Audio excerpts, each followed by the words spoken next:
po ni Mayor Denise Abadon.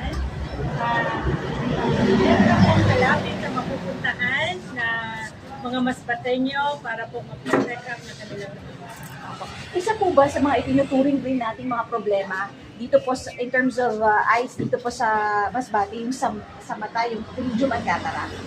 isa po yun sa lalo po nagkakaedad, isa po yun sa may isang malaking maraming pasyente po tayo na nagpapacheck. Opo. Nakikita po natin na talagang umuusbong. Ngayon, dito na po sa, lalong-lalo na dito sa Mogo, itong mga ganitong klase, mga facility. Gaano kahalaga po ito? Ito po ay isa sa napakahalaga na na meron po tayong malapit na ganito mapupuntahan ng mga tao po, mga taga-Mobo at Lumas.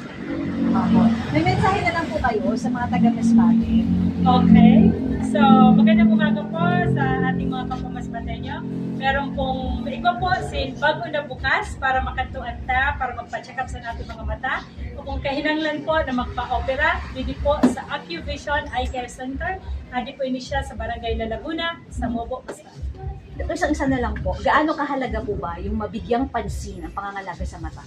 Ay importante po gayon na maalagaan ta natin mga mata. Kaya para maayo po natin pagkita sa oras.